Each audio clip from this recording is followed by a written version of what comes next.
இன்றைக்கி என்ன பார்க்க போகிறோன்னா காலிஃப்ளவர் பக்கோடா பார்க்க போகிறோம். காலிஃப்ளவர் பக்கோடா செய்கிறதுக்கு தேவையான பொருட்கள் என்னென்னா, காலிஃப்ளவர் எடுத்திருக்கேன், 1 டேபிள் ஸ்பூன் அளவுக்கு அரிசி மாவு,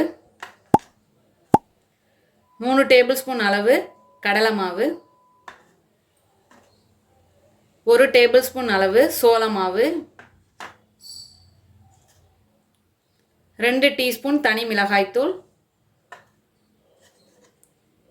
1 டீஸ்பூன் இஞ்சி பூண்டு பேஸ்ட்,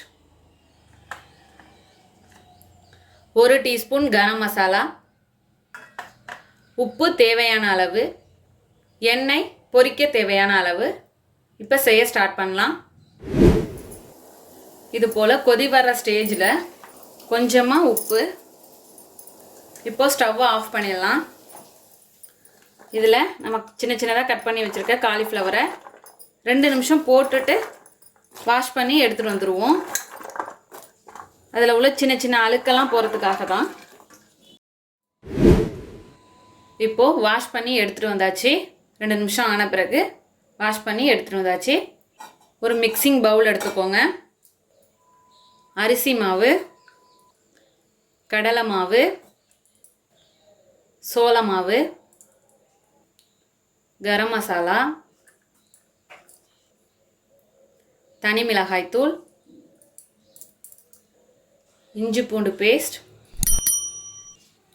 ஆல்ரெடி காலிஃப்ளவர் வேகிறதுக்காக உப்பு போட்டிருக்கோம் அலசுறப்ப. இப்போது தேவையான அளவு போட்டுக்கோங்க. இப்போ கொஞ்சம் கொஞ்சமாக தண்ணி சேர்த்து மிக்ஸ் பண்ணிக்கலாம்.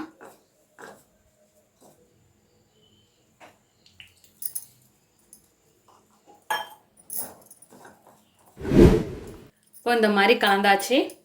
இதுக்கப்புறம் இதில் காலிஃப்ளவரை போடலாம். தண்ணி இல்லாமல் வடிச்சிட்டு போடுங்க.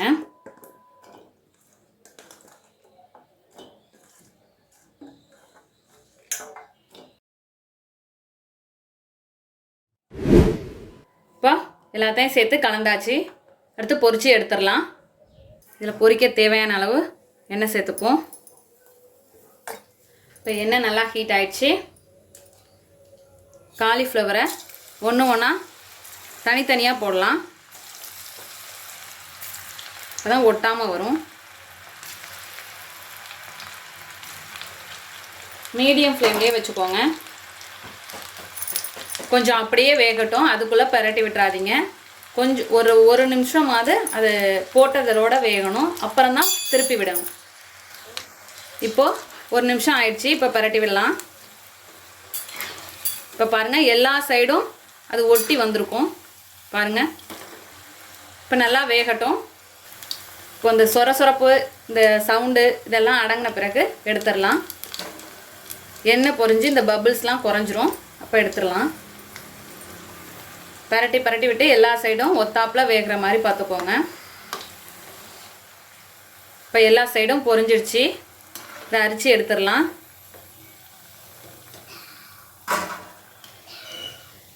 இதே போல் எல்லா பேட்சஸையும் பொரித்து எடுத்துகிட்டு வந்துடுவோம். இப்போ எல்லா பேட்சஸையும் பொரிச்சாச்சு.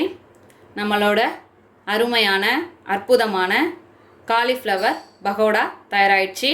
இதே போல் நீங்களும் உங்கள் வீட்டில் செஞ்சு பார்த்துட்டு எப்படி வந்துச்சுன்னு கமெண்ட்டில் சொல்லுங்கள். தேங்க்யூ.